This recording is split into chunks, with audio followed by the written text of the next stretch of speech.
ओं श्री महागणाधिपतये नमः। श्री महासरस्वत्यै नमः। श्री गुरुभ्यो नमः। हरिः ओं।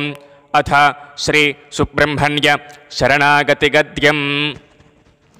ओं देवदेवोत्तम देवता सार्वभौम अखिलाण्डकोटिब्रह्माण्डनायक भगवते महापुरुषाय ईशात्मजाय गौरीपुत्राय अनेककोटितेजोमयरूपाय सुब्रह्मण्याय अग्निवायुगंगाधराय शरवणभवाय कार्तिकेयाय षण्मुखाय स्कंदाय षडक्षरस्वरूपाय षट्क्षेत्रवासाय षट्कोणमध्यनिलयाय षडाधाराय गुरुगुहाय कुमाराय गुरुपराय स्वामिनाथाय शिवगुरुनाथाय मयूरवाहनाय शक्तिहस्ताय कुक्कुटध्वजाय द्वादशभुजाय अभयवरदपङ्कजहस्ताय परिपूर्णकृपाकटाक्षलहरिप्रवाहाष्टादशनेत्राय नारदागस्त्यव्यासादिमुनिगणवन्दिताय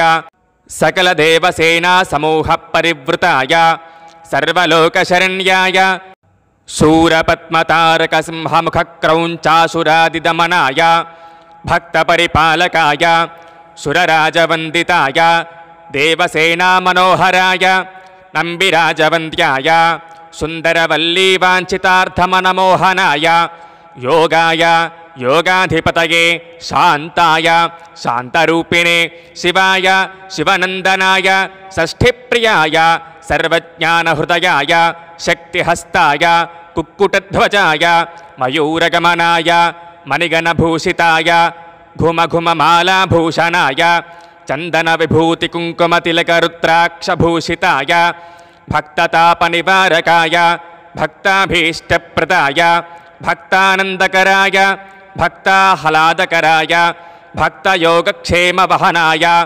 भक्तमङ्गलप्रदाय भक्तभक्तिप्रदाय भक्तभक्तिमग्नाय भक्तचिन्तामणे वल्लीदेवसेना शिवशक्तिगणेश शास्ता आञ्जनेय महाविष्णु महालक्ष्मी नववीरसोदरसमेत अतिशय अपार करुणामूर्तये तव कमलमुर्दलचरणारविन्दयोः नमो नमः।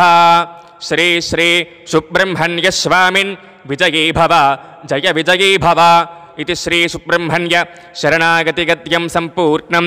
सर्वे जनाः सुखिनो भवन्तु लोकाः समस्ताः सुखिनो भवन्तु। ओं नमः शिवाय।